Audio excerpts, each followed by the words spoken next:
اور نہ چاہتا ہے کہ یہ مخلوق پہ ظاہر ہو۔ وہ تو یوں ہوا کہ دوسرے دن صبح کو، یہ تو رات کو نکل گئے، دوسرے دن صبح کو حضرت ابوبکر صدیق کے والد ابو قحافہ رضی اللہ تعالیٰ عنہ یہ تشریف لائے۔ بوڑھے تھے اور نابینا ہو گئے تھے صدیق اکبر کے والد۔ یہ جب گھر میں داخل ہوئے، باہر سے آ کے دستک دی، گھر میں داخل ہوئے تو داخل ہوتے ہی حضرت اسماء کہتی ہیں، حضرت صدیق اکبر رضی اللہ تعالیٰ عنہ کی صاحبزادی، وہ یہ کہتی ہیں کہ میں آگے بڑی دادا جان سے سلام کرنے کے لیے، تو دادا جان نے میرے سر پہ ہاتھ رکھا، پیار کیا اور ساتھ یہ فرمایا کہ اسماء، ایسا معلوم ہوتا ہے کہ صدیق تمہیں جان اور مال دونوں سے فتنے میں ڈال گیا، خود بھی گیا اور مال بھی لے گیا۔ حضرت اسماء کہتی ہیں، یہ ماں تھوڑی سی عمر کی بچی ہیں، بالغ بھی نہیں ہے، نابالغ بچی، نابالغہ بچی کا یہ شعور ہے کہ کہتی ہیں کہ میں نے، عائشہ بی بدایہ نے نقل کیا ہے واقعہ، کہ میں نے دادا جان کا ہاتھ پکڑ لیا اور یوں کیسے جیسے کوئی چیز یا راستے سے ہٹانے کے لیے ہوتا ہے حصہ، میں ذرا دادا جان کے آگے آگے چلی ہاتھ پکڑ کے، اور اپنے سر میرے ایک جگہ پر بہت خوبصورت قسم کے پتھر چن کے رکھے ہوئے تھے، میں نے ڈھیری لگائی ہوئی تھی، پتلے پتلے گول گول خوبصورت پتھر جو ہیں کھیلنے کے لیے بچیوں کا، وہ پتھر میں نے ایک جگہ پر اکٹھے کر رکھے تھے، ڈھیری لگی ہوئی تھی۔ اس ڈھیری پر میں نے اب دادا جان کو ساتھ لیے ڈھیری کی جب قریب گئی تو میں نے اپنا دوپٹہ اس پر پھینک دیا ڈھیری پر، اور دادا جان چونکہ نابینا تھے تو اپنے دوپٹے کے اوپر ہاتھ رکھوا کے میں نے کہا سب کچھ رکھا ہوا ہے، سب کچھ رکھا ہوا ہے۔ میرے دل میں تو یہی تھا کہ پتھر رکھے ہوئے ہیں اور پیسہ بھی پتھر ہی ہے، اس میں کیا رکھا ہے؟ تو میں نے کہا سب کچھ رکھا ہوا، اور واقعی دادا جان نے ذرا سا ہاتھ مارا تو نے کہا ہاں خیر مال سے فتنے میں یہ بال رکھا ہوا ہے، خود چلا گیا، مال تو ہے ہی۔ دادا جان کو اطمینان ہو گیا، ابھی مسلمان ہوئے نہیں تھے، مسلمان بعد میں ہوئے۔ عرض کر رہا تھا کہ یہاں سے آ کے ظاہر ہوئی بات کہ ابوبکر سارا مال لے کے گئے تھے اور اس طرح سے لے کے چلے گئے تھے کہ گھر خالی تھا۔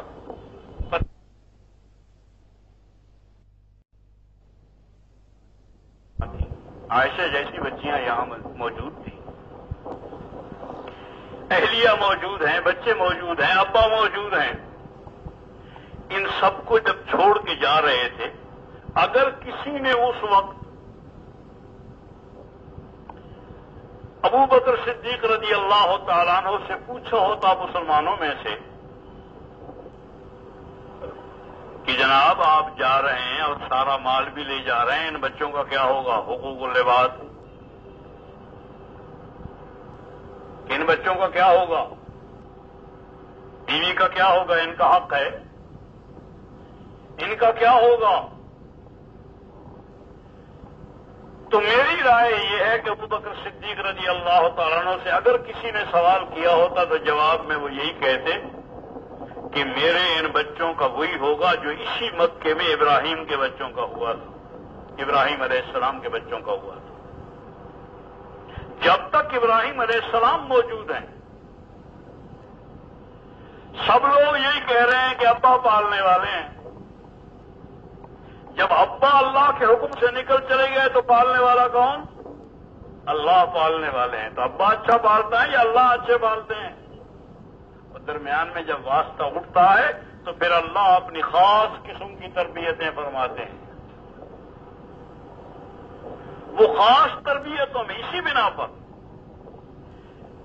حضرت ہاجرہ رضی اللہ تعالی عنہ، حضرت ابراہیم علیہ السلام کی اہلیہ ہماری اماں جان، جب ابراہیم علیہ السلام اٹھ کے چل دیے نا تو چونکہ جو کرتے رہتے تھے وہ واقف ہے، جب کوئی تبلیغ والا گھر سے نکلنے لگتا ہے تو بیوی نہیں سمجھ جاتی کہ یہ کہاں جا رہے ہیں، کہنے کی ضرورت نہیں، خود وہ کو سمجھ جاتے ہیں کہ کہاں جا رہے ہیں. جا رہے ہیں 2.5 گھنٹے کے لیے جا رہے ہیں، یا 8 گھنٹے کے لیے جا رہے ہیں، یا گشت کے لیے جا رہے ہیں، یا چلے کے لیے جا رہے ہیں، یا 3 چلے کے لیے جا رہے ہیں، سال کے لیے جا رہے ہیں، یا 6 مہینے کے لیے جا رہے ہیں، ملک کے اندر جا رہے ہیں یا ملک سے باہر جا رہے ہیں. تو حضرت ابراہیم علیہ السلام کو چلتا ہوا دیکھ کے حضرت سمجھ گئی کہ یہ تو جا رہے ہیں. تو انہوں نے ذرا تیز قدم اٹھا کے کندھے پہ جا کے ہاتھ رکھا اور فرمایا کہ ابراہیم کہاں جا رہے؟ انہوں نے کہا دین کی دعوت کے لیے جا رہا. تو انہوں نے کہا کہ ہمیں یہاں چھوڑ کے جانے کا اللہ کا حکم ہے. انہوں نے کہا اللہ کا حکم یہ ہے کہ ان کو یہاں چھوڑ دو اور جاؤ. پہلے ساتھ ساتھ لیے پھر رہے تھے، حضرت ہاجرہ کو شام میں بھی ساتھ رہے، مصر سے ساتھ چل رہی، یہاں آ کے چھوڑ کے جانے کا حکم ہے. اتنا سن کے کہ اللہ کا حکم ہے یہاں چھوڑ کے جانے کا، حضرت ہاجرہ اسلام والی ہیں، ایمان والی ہیں. اس بنا پر وہ اندر کا ایمان تو ہر جگہ پر ظاہر ہوتا ہے، ہر قدم پر ظاہر ہوتا ہے، ہر حرکت پر ظاہر ہوتا ہے. وہ چھوڑ کے جا رہے ہیں اطمینان کے ساتھ. اور جب ان کو معلوم ہوا کہ اللہ کا حکم ہے ہمیں یہاں چھوڑ کے جانے کا، تو بالکل اعلان کیا باقاعدہ حاجرہ نے کہ اذن لا یدعی، آپ جائیں فی امان اللہ، اذن لا یدعینا، اللہ ہمیں ظاہر نہیں فرمائیں گے. جب اللہ نے ہمیں چھوڑ کے جانے کا حکم دیا ہے تو اللہ ہماری حفاظت فرمائے گا ہر طرح سے، اندر کے اعتبار سے بھی، باہر کے اعتبار سے بھی، کھانے کے اعتبار سے، پینے کے اعتبار سے، ہر چیز کے اعتبار سے ہماری حفاظت ہوگی. عذاب برتا ہوگا. اور پھر اللہ جل جلالہ نے ایسی غیب سے تربیت فرمائی کہ جو تربیت کا انداز اس طرح ان کا ہوا جیسے ان کو پالا گیا، ایسا تو کوئی پلا نہیں ہے. عرض کر رہا تھا کہ جس وقت میں سب سے پہلے یہ ایمان اندر داخل ہو گیا مکے والوں کے، اور پھر اللہ نے حکم دیا کہ نکلو. ہجرت حبشہ والے نکل کے حبشہ چلے گئے. پھر ہجرت کا حکم ملا، جو کبھی 10 گئے، کبھی 20 گئے، کبھی 8 گئے، کبھی 2 گئے، کبھی 8 6 گئے، اس طرح جاتے رہے یہاں تک کہ صدیق اکبر اور حضور صلی اللہ علیہ وسلم بھی چلے گئے. اپنا سب کچھ چھوڑا، اور سب کچھ چھوڑنے میں نفع ہی نفع کا یقین ہے، اور نفع ہی نفع حاصل ہوا. ہر چیز میں نفع ہے، ہر چیز کا فائدہ متعین ہے، اس لیے کہ نبی کے یقین پر ہے، نبی کے اعمال پر ہے. ہمارا کام صرف اتنا ہے، ہر چیز میں نفع ہوگا، یہاں تک کہ نقصان میں بھی نفع ہوگا، بیماری میں بھی نفع ہوگا، اور یہاں تک کہ جان دینے میں بھی نفع ہوگا. جان دینے میں نفع یقیناً. وہ صحابی جو گئے حضور کا پیغام پہنچانے کے لیے، اور اس کو غصہ آیا، اس نے نیزہ مارا سیدھا سینے دل میں لگا، اور صحابی چت گرا، اور گرتے ہوئے کہا کہ فزت ورب الکعبہ، رب کعبہ کی قسم میں کامیاب ہو گیا. ساری کابینہ بیٹھی ہوئی پریشان ہو گئی، اور انہوں نے پوچھا ان کے ساتھیوں سے، صحابہ سے، کہ یہ کیسے کامیاب ہو گئے؟ یہ تو مر گیا، ناکام ہو گیا، اس کا سب کچھ چھوٹ گیا. انہوں نے کہا نہیں، ہماری کامیابی یہی ہے کہ نبی کی بات پہنچا کے اپنی جان دے دیں، اسی میں کامیابی ہے. اور سید الکونین صلی اللہ علیہ وسلم نے اعلان کیا ہے کہ تمہیں ظاہری طور پر بیچارہ شہید جو ہے تڑپتا ہوا نظر آتا ہے، اور اتنے زخم ہیں اسے، اور مختلف قسم کے، شدید قسم کے، زہریلی قسم کی زہر سے بجھے ہوئے بھالوں کے زخم ہیں کہ معلوم ہوتا ہے کہ تڑپ رہا ہے اور انتہائی اذیت اور تکلیف میں ہے.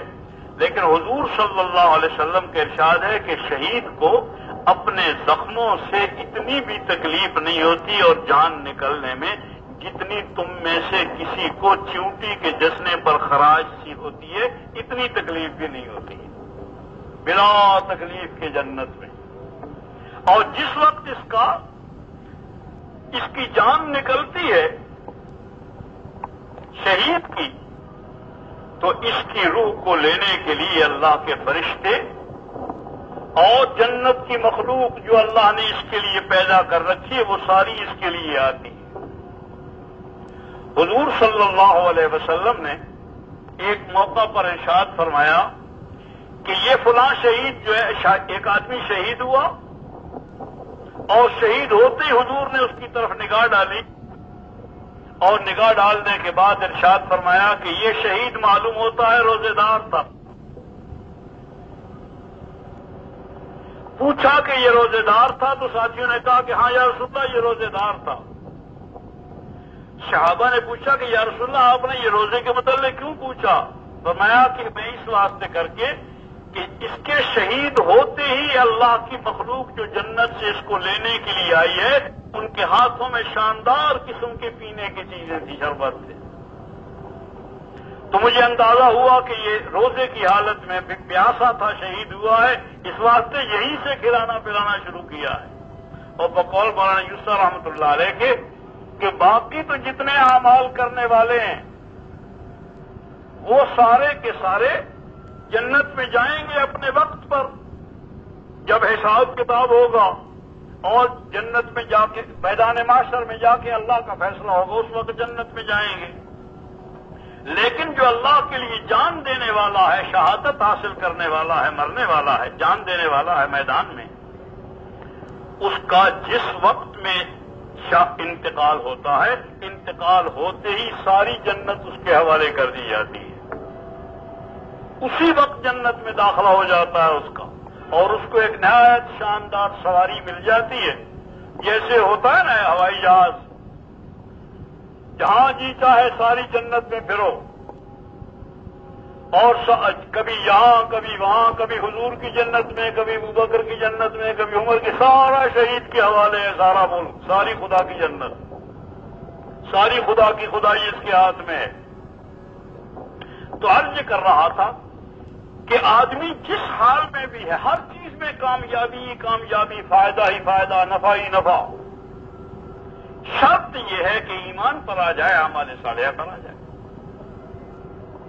یہ تو ہے پہلی بنیاد کہ آدمی کے لیے ہر چیز میں نفع اسی وقت میں ہوگا جس وقت اس کا لا الہ الا اللہ بھی صحیح ہو جائے اور محمد الرسول اللہ بھی صحیح ہو جائے۔ اب اس کی ذرا سی تفصیل کہ ایمان کسے کہتے ہیں۔ ایمان تو اندر کے یقین کا نام ہے۔ جہاں تک زبان کا تعلق ہے، اگر یہی یقین جس کو میں کہہ رہا ہوں کہ مخلوق سے نہ ہونے کا یقین، اکیلے خالق سے سب کچھ ہونے کا یقین، کسی مخلوق سے کچھ نہ ہونے کا یقین پہلے ہے، بقول مولانا یوسف رحمۃ اللہ علیہ کے کہ دیکھو جیسے مرے ہوئے سانپ سے کچھ نہ ہونے کا یقین ہے، اسی طرح ساری مخلوق سے نہ ہونے کا یقین ہونا چاہیے۔ سمجھے؟ جیسے مرے ہوئے سانپ سے کچھ نہیں ہوتا، ایسے ہی حکومت سے کچھ نہیں ہوتا، ایسے ہی ایٹم سے کچھ نہیں ہوتا، ایسے ہی اسلحہ سے کچھ نہیں ہوتا، ایسا ہی پیسے سے کچھ نہیں ہوتا، کسی بڑے چھوٹے سے کچھ نہیں ہوتا، چونٹی سے لے کے جبریل علیہ السلام تک، صرف جو کچھ ہوتا ہے اللہ سے ہوتا ہے۔ اس کا نام ایمان ہے، دل کا یقین۔ اگر دل میں یہ یقین نہیں ہے، اگر دل میں یہ یقین نہیں ہے اور آدمی اس یقین کو زبان پر سے کہہ رہا ہے تو اس کا نام نفاق ہے، اسی کا نام نفاق ہے۔ اور یہ ہم نہیں کہہ رہے کہ صحابہ یہی کہتے، صحابہ کے ہاں اس کی تعریف یہی تھی۔ اگر دل میں یقین نہیں ہے اور زبان پر ہے، اس کا نام نفاق ہے، اور اگر دل میں بھی نہیں ہے اور زبان پر بھی یہ یقین نہیں ہے تو اس کا نام کفر ہے۔ زبان پر بھی یہ یقین نہیں ہے اور دل میں بھی نہیں ہے، اس کا نام کفر ہے۔ اس بنا پر کفر سے بھی نکلنا ہے اور نفاق سے بھی نکلنا ہے۔ دل میں یقین جب تک نہیں بیٹھتا ہے اتنے تک ایمان کامل نہیں ہوتا ہے۔ زبان سے کہنا اچھی بات ہے اور اللہ کا شکر ادا کرو کہ زبان پر ہے، اس لیے کہ جو یہاں تک پہنچ گیا ہے یہاں تک بھی پہنچ جائے گا، اس توقع پر ہے۔ یہ نہیں کہ ہو گیا کام، ارے بھائی نہیں، یہ زبان تک اگر روٹی پہنچ جائے تو پیٹ بھر جاتا ہے، بھئی اندر جائے گا تو جب ہی کام بنے گا. یہ زبان پر جو کلمہ ہے نا، ایسا ہی ہے جیسے زبان پر روٹی رکھی ہوئی ہو. اب اگر اس کو چبائے گا اور اندر جائے گی تو پیٹ بھرے گا، اور اگر اندر نہیں جائے گا تو پیٹ نہیں بھرے گا. اسی طرح اگر زبان پر کلمہ ہے اور دل تک نہیں پہنچا ہے تو کام نہیں چلے گا. اس کو دل تک پہنچانا ہے. دل کے یقین کا نام ایمان ہے. اور اس کی مثال یوں سمجھو، ایمان کی بھی اور اعمال کی بھی.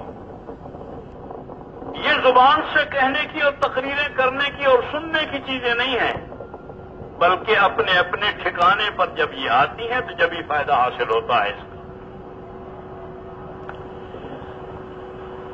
جیسے 303 کی گولی ہے نا بھائی، 303 کی گولی اگر کسی آدمی کے ہاتھ میں ہو اور وہ زور سے مارے مرغی کو تو شاید مرغی بھی نہ مرے. 303 کی گولی ہاتھ میں ہے اور یوں کر کے ماری تو مرغی بھی نہیں مرے گی. اس سے ہو سکتا ہے کہیں سرور پہ لگ جائے تو مر بھی جائے، لیکن عام طور پر مرغی بھی نہیں مرے گی. اور وہی 303 کی گولی جو ہے، اگر اس کو بندوق میں رکھ کر، 303 کی بندوق جو ہوتی ہے اس میں رکھ کر اس گولی کو چلایا جائے تو شیر بھی مر جاتا. اس لیے کہ وہ گولی کی جگہ جو ہے وہاں سے چلی ہے، اپنی جگہ پر پہنچ گئی ہے. جب اپنی جگہ پر پہنچتی ہے گولی تو پھر اس کی طاقت ظاہر ہوتی ہے. اسی طرح ایمان کی طاقت اس وقت میں ظاہر ہوگی جب دل میں بیٹھ جائے گا. یہاں جب پہنچ جائے گا تو پھر اس یقین کی اور ایمان کی طاقت ظاہر ہوتی ہے. اور اتنی بڑی طاقت ہے کہ اللہ کی قسم کائنات کی جو سب سے بڑی طاقت ہے اس پر بھی ایمان ہی غالب آئے گا. ہر زمانے میں غالب آیا اور آخر میں بھی یہ ہمارے زمانے میں بھی غالب آئے گا.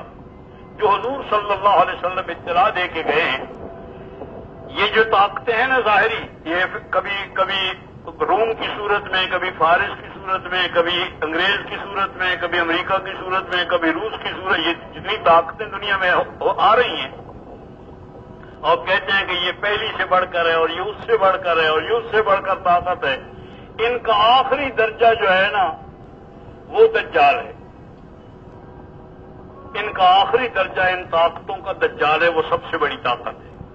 اس لیے ایک حدیث پاک میں آتا ہے کہ دجال اتنی بڑی طاقت ہے کہ جس وقت میں جو کہے گا اسی وقت میں وہ ہو جائے گا، اسی وقت میں وہ ہونے لگے گا. مادی طاقتیں اور استدراج کی طاقتوں کا منتہا دجال ہے.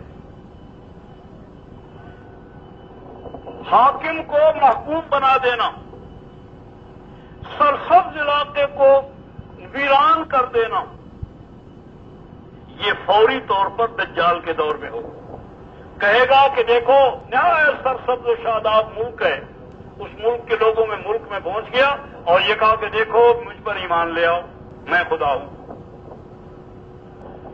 اور وہ کہتے ہیں کہ ہم ایمان نہیں لاتے، تو کہتا ہے کہ دیکھو میں ابھی یہ ساری شادابی جتنی ہے قحط سے تبدیل ہو جائے گی. اور واقعی قحط سے تبدیل ہو جائے گی، کچھ نہیں رہے گا، پریشان ہو جائیں گے لوگ، ایمان لے آئیں. مادی طاقتوں میں سب سے بڑی طاقت دجال. اس دجال پہ غالب کون آئے گا؟ ایمانی غالب آئے گا.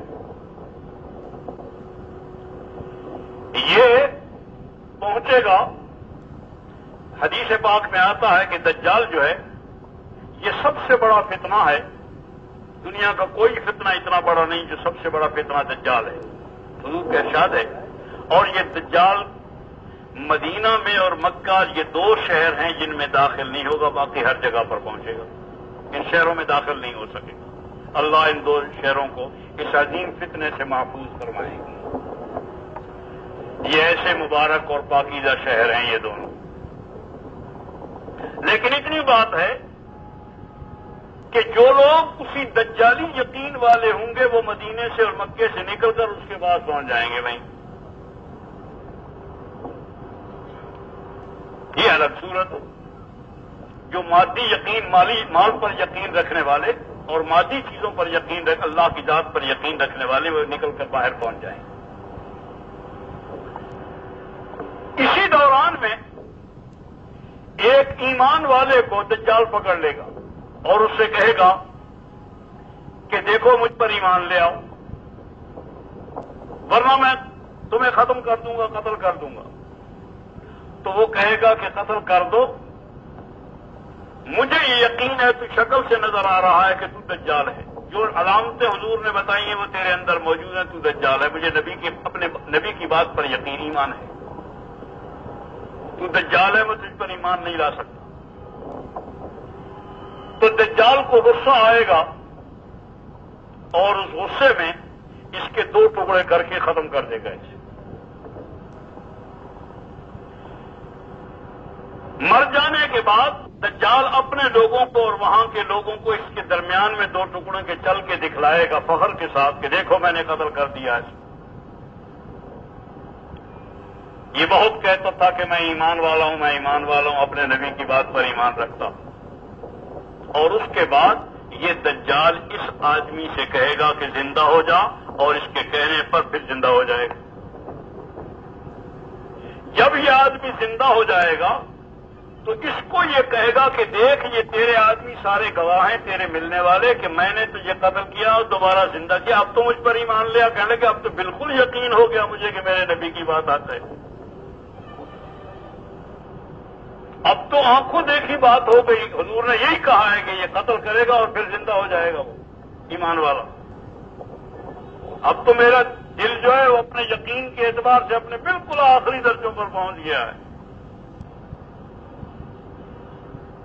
اور اس یقین کے بعد، اس ایمانی قوت کے مظاہرے کے بعد اس دجال کی ساری طاقتیں اللہ سلب فرما لے گا، کوئی طاقت اس کے اندر باقی نہیں رہے گی، اور پھر وہ کسی کے اسی امت کے لوگوں میں کے افراد میں سے کسی کی سانس کے ساتھ ہی قتل ہو جائے گا اور عیسیٰ علیہ السلام کے ہاتھوں سے، اور ختم ہو جائے گی دجالی طاقت۔ وہ اس فتنے کو ختم کرنے کا سامان کیا بنا؟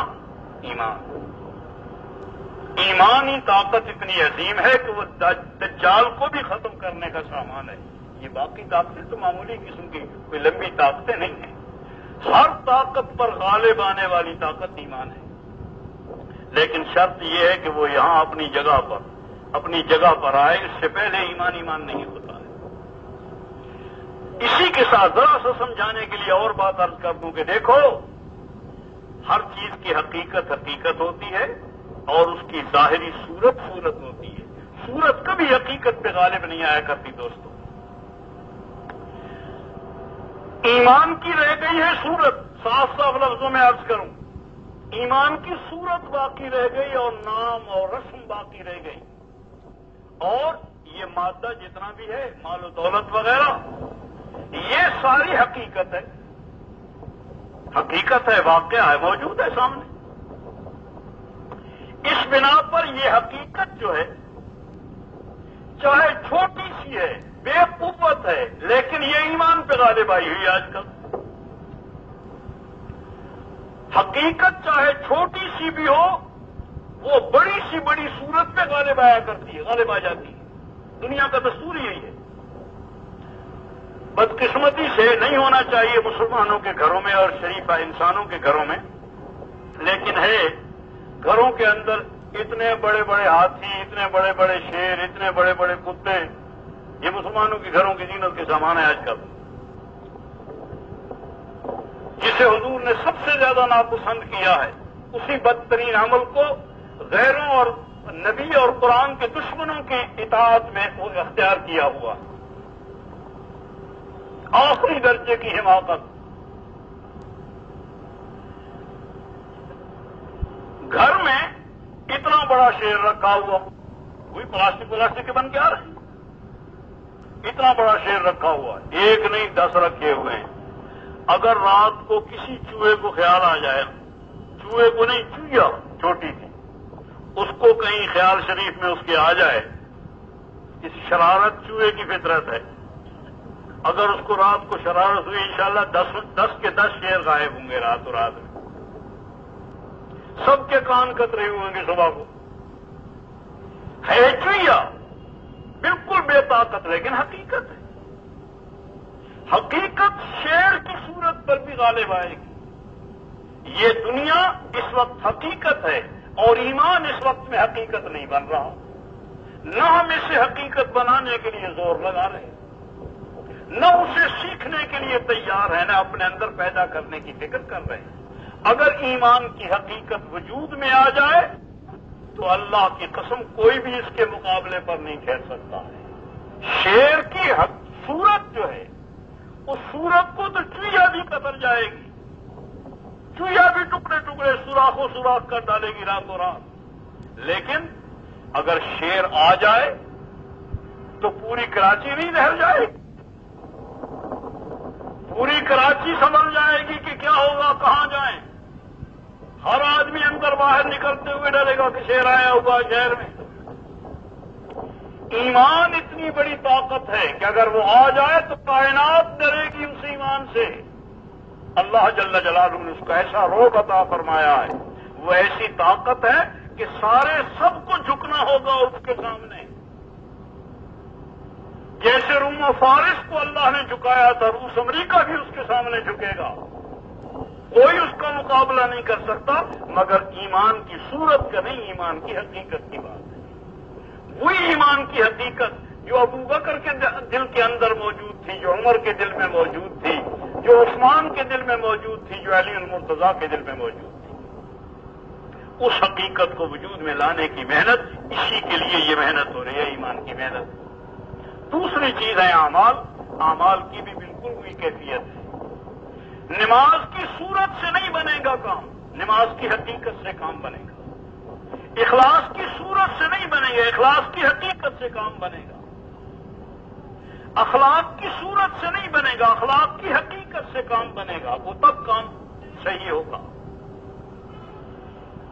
یہ جتنے اعمال ہیں اس کی صورت سے نہیں بلکہ حقیقت تک یہ اپنے پہنچ جائیں تو پھر اللہ جل جلالہ ایسے آدمیوں کو جن کے اندر ایمان ہوگا، یقین صحیح ہو جن کا، جن کی نماز صحیح ہو، جن کے اخلاق صحیح ہو، جن کے اندر اخلاص ہو، اللہ کے لیے جن کو عمل کرنا آتا ہو۔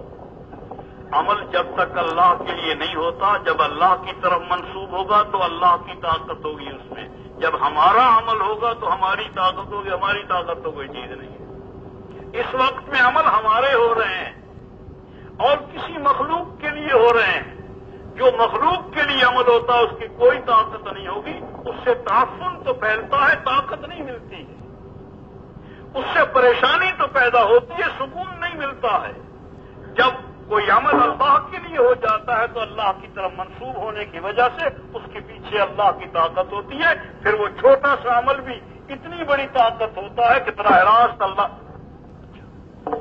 راست اللہ جل جلالہ سے دلوانے والے بنتا ہے۔ اسی بنا پر حضور نے فرمایا کہ جب کوئی مشکل پیش آئے 2 رکعت نماز پڑھ کے جو مانگو اللہ سے اللہ عطا فرما دے گا، بشرطے کہ وہ اللہ کے لیے ہو۔ تو عرض یہ کر رہا تھا کہ ایمان اور اعمال یہ جس وقت آدمی کے اندر پیدا ہو جائیں، سب سے پہلا کام کرنے کا یہی ہے۔ اور دوسرا کام کیا ہے؟ دوسرا کام وہی ہے جس کے لیے اللہ نے ہمیں پیدا کیا۔ یہ سب کچھ آ گیا، ایمان سیکھ لیا، اخلاق سیکھ لیے، عبادت سیکھ لی، اللہ اخلاص سیکھ لیا، اللہ کی یاد سیکھ لی، حضور صلی اللہ علیہ وسلم کا علم حاصل کر لیا، یہ سب حاصل ہو گیا۔ یہ سب حاصل ہو گیا تو کام پورا نہیں ہو گیا، ابھی تو تم مسلح ہوئے ہو، کسی کام کے بنے ہو، اس سے پہلے تو کسی کام کے تھے نہیں۔ اب وہ کام کرو جس کام کے لیے پیدا ہوئے۔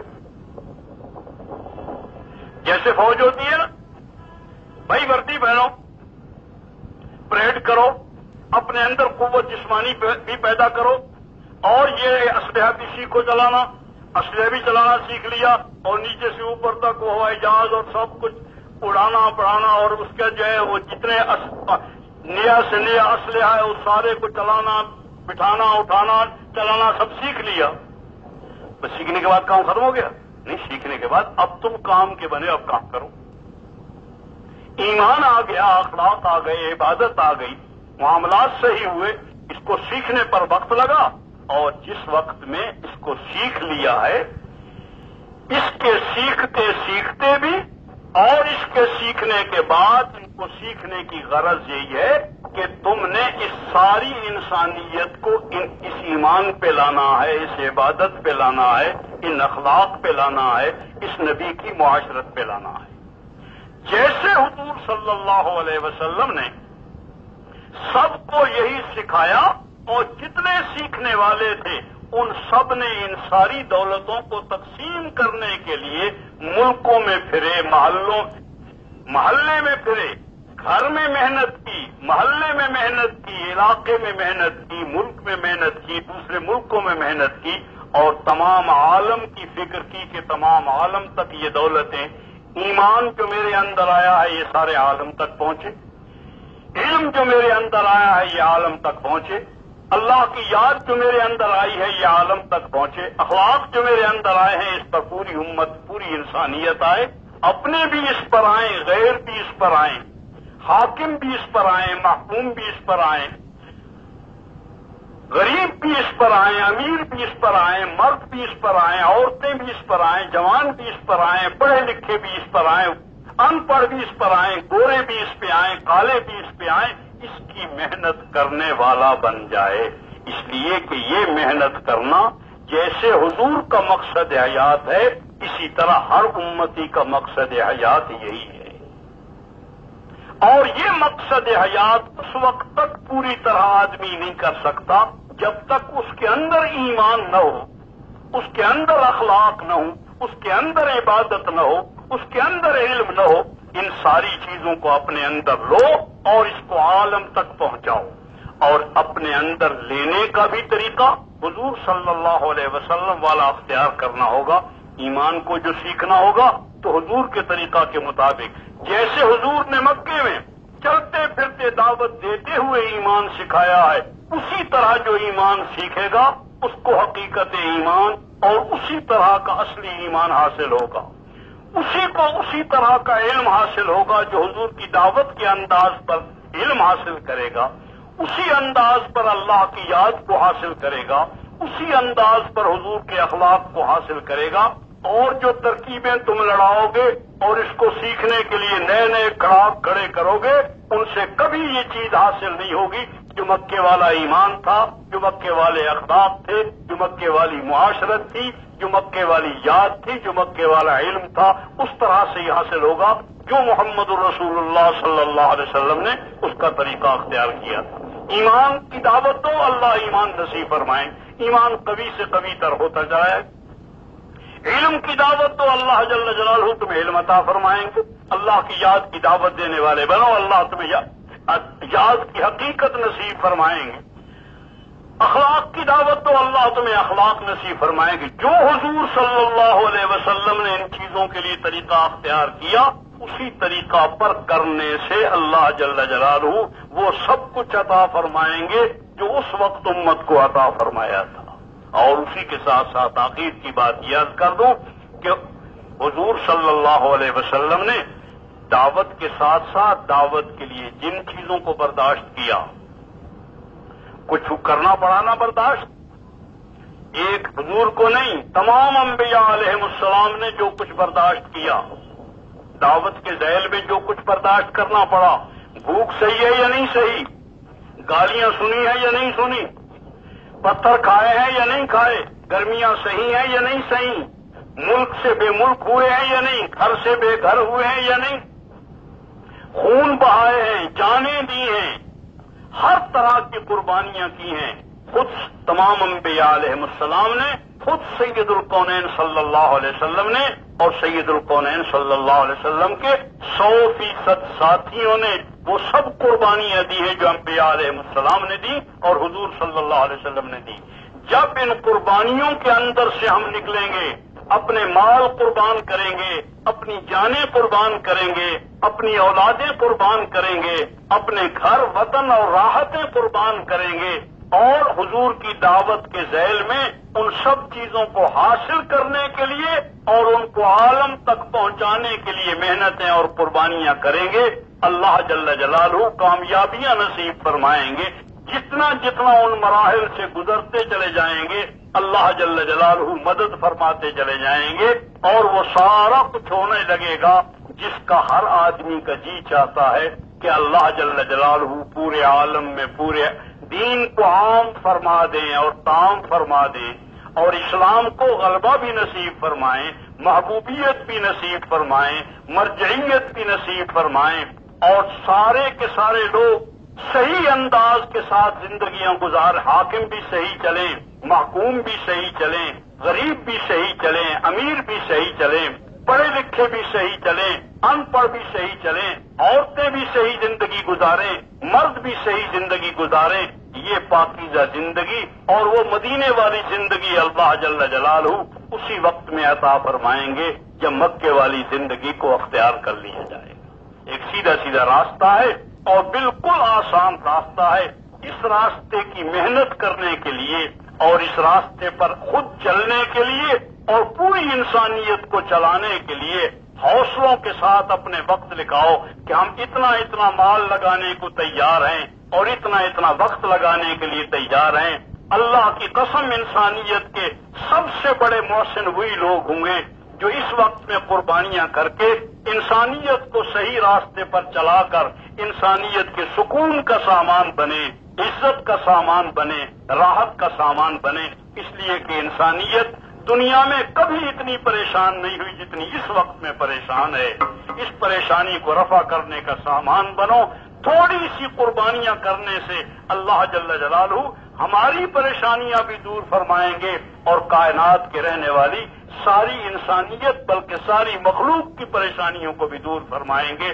ہمت اور حوصلے کے ساتھ بتائیں کون کون لمبے لمبے اوقات کے لیے ایک ایک سال کے لیے جو پرانے کام کرنے والے ہیں اور جو پرانے کام کرنے والے نہیں ہیں، نئے کام کرنے والے، وہ پرانے کام کرنے والے سال کے لیے، 8 مہینے کے لیے، 4 مہینے کے لیے، 6 مہینے کے لیے، ملک کے اندر پھرنے کے لیے، ملک سے باہر پھرنے کے لیے اپنے نام لکھوائیں اور جتنے نئے لوگ ہیں وہ جلد از جلد کام کرنے والے بننے کے لیے 4 مہینوں کے لیے اور چلوں کے لیے اپنے نام لکھوائیں۔ بیٹھے رہیں، اللہ آپ کو جزائے خیر دے۔ ایک بات سمجھانے کی کوشش کی ہے، اس کی عملی صورتیں اللہ پیدا فرمائیں، اس لیے کہ یہ تو آپ جانتے ہی ہیں کہ دوستو صرف سننے سے اور کہنے سے کام نہیں بنتا بلکہ کرنے سے کام بنے گا اور کرنے والے ہم ہی ہیں۔ اس وقت میں کوشش کرو اس بات کی، اٹھ کے جانے کی شکل بالکل اختیار نہ کریں، اس لیے کہ یہ صورت صحیح نہیں بنتی بلکہ یہ سمینا و حسینا کی شکل بن جاتی، حقیقت نہیں ہوتی تو بھی صورت صحیح نہیں ہے۔ اس بنا پر عرض کر رہا ہوں اطمینان سے بیٹھے رہیں اور اس کے لیے دعائیں کریں، تدبیریں کریں، کوششیں کریں کہ جو کچھ کہا گیا ہے اللہ اس ایمان اور اعمال صالحہ کی بنیاد پر دنیا میں زندگی اور دنیا کی جو رائج غلط زندگی چل رہی ہے اس میں تبدیلیاں فرمائیں تمام ملکوں میں، تمام عالم میں، اور اس کے لیے ہماری جان و مالوں کو قبول فرما لیں۔ اس کے لیے اوقات لکھوانے کی تدبیریں کریں، ہمت اور حوصلے کے ساتھ بولیں۔ میرے بولنے کا وقت ختم ہوا، صرف لکھنے والا اٹھے اور لکھانے والے اٹھیں۔ مجمع کے اندر لکھنے والے بھی موجود ہیں، جہاں جہاں تک یہاں آواز آتی ہے ہمیں لکھواتے رہیں، جہاں آواز نہیں آتی وہیں پر لکھنے والے موجود ہیں، لکھنے والے کھڑے ہو جائیں اور لکھانے والے کھڑے ہوں۔ اس کے علاوہ کوئی آدمی اٹھے نہیں۔ اللہ جزائے خیر عطا فرمائے، جو وقت آپ نے لگایا ہے اسے اللہ قبول فرمائے اور مزید کے لیے اس کا سامان بنائے۔ جی بہرحال 1 سال کے لیے اللہ قبول فرمائے، آسان فرمائے۔ جی آپ بتائیے پہلے 6 مہینے کے لیے اللہ قبول فرمائے، آسان فرمائے۔ جی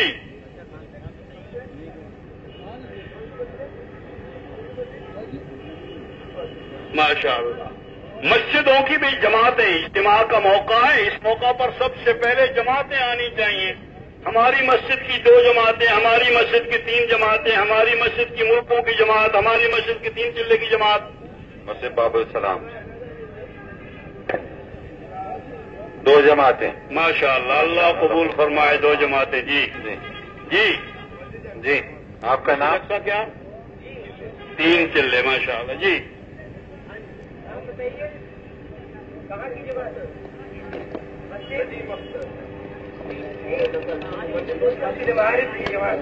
جماعت جی ماشاء اللہ، اللہ قبول فرمائے. یہ مثال بتا رہے ہیں چلے کی ہے، 3 چلے کی جی.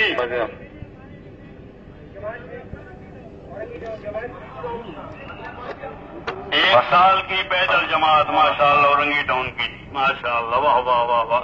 یہ تھوک سودے ہیں، ذرا تھوک سودے سے چھاوڑیاں لگا لگا کے تو تھک گئے یار. چلہ 3 چلے، آدھا چلہ 20 دن 15 دن تھوک سودے کریں گے، تھوک منافع آئیں گے ماشاء اللہ. انصرهم على عدوك وعدوهم إله الحق آمين. اللهم انصر من نصر دين محمد صلى الله عليه وسلم واجعلنا منهم. اللهم انصرنا ولا تنصر علينا. اللهم انصرنا ولا تنصر علينا. اللهم انصرنا ولا تنصر علينا. اللهم آثرنا ولا تؤثر علينا. اللهم زدنا ولا تنقصنا. اللهم زدنا ولا تنقصنا. اللهم لا تكلنا إلى أنفسنا طرفة عين. اللهم لا تكلنا إلى أنفسنا طرفة عين. اللهم إنا ضعفاء فقو في رضاك ضعفنا. اللهم إنا ضعفاء فقو في رضاك ضعفنا. وخذ إلى الخير بنواصينا. وخذ إلى الخير بنواصينا. وخذ إلى الخير بنواصينا. اللهم اجعلنا من التوابين. اللهم اجعلنا من التوابين واجعلنا من المتطهرين واجعلنا من عبادك الصالحين الذين لا خوف عليهم ولا هم يحزنون. اللهم طهر قلوبنا من النفاق وأعمالنا من الرياء وألسنتنا من الكذب وأعيننا من الخيانة فإنك تعلم خائنة الأعين وما تخفي الصدور. اللهم جنبنا الفواحش ما ظهر منها وما بطن. اللهم جنبنا الفواحش ما ظهر منها وما بطن. اللهم جنبنا الفواحش ما ظهر منها وما بطن. رب تب علينا إنك أنت التواب الرحيم. اللهم اجعلنا دعاة إلى سبيلك. اللهم اجعلنا دعاة إلى سبيلك. اللهم اجعلنا دعاة إلى سبيلك. اللهم آمنا في أوطاننا. اللهم آمنا في أوطاننا وأصلحنا وأصلح ولاة أمورنا. اللهم لا تكلنا إلى أنفسنا طرفة عين. اللهم لا تجعلنا فتنة للقوم الظالمين واحفظنا من أمر المفسدين. اللهم لا تجعلنا فتنة للقوم الظالمين واحفظنا من أمر المفسدين. اللهم لا تجعلنا فتنة للقوم الظالمين واحفظنا من أمر المفسدين. اللهم إنا نجعلك في نحور الأعداء. اللهم إنا نجعلك في نحور الأعداء. اللهم إنا نجعلك في نحور الأعداء ونعوذ بك من شرور الأعداء. اللهم إنا نجعلك في نحور الحاسدين ونعوذ بك من شرور الحاسدين. يا حي يا قيوم برحمتك نستغيث.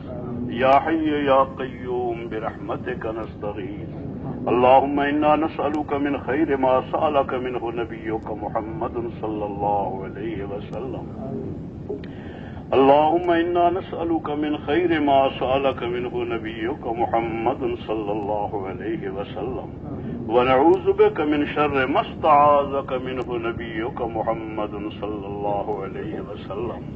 أنت المستعان وعليك البلاغ ولا حول ولا قوة إلا بالله. یا اللہ ہمارے اور پوری امت مسلمہ کے تمام گناہوں، لغزشوں اور غفلتوں کو معاف فرما. الہی ہمارے اور پوری امت مسلمہ کے تمام گناہوں، لغزشوں اور غفلتوں کو معاف فرما. الہی سچی توبہ نصیب فرما. الہی سچی توبہ نصیب فرما. الہی غلط یقین سے صحیح یقین کی طرف آنے کی توفیق عطا فرما. الہی غفلتوں سے اپنی یاد کی طرف آنے کی صورت پیدا فرما. الہی جہالت سے علم کی طرف آنے کی صورت پیدا فرما.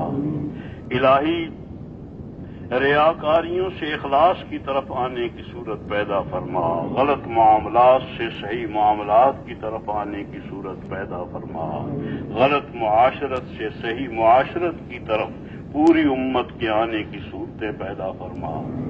الہی غفلتوں سے اپنی یاد کی طرف آنے کی صورت پیدا فرما، الہی جمود سے دعوت کی طرف آنے کی صورتیں پیدا فرما، الہی جمود سے اپنی دعوت کی طرف آنے کی اور دین کے لیے عام تام نقل و حرکت کی طرف آنے کی امت کی صورتیں پیدا فرما۔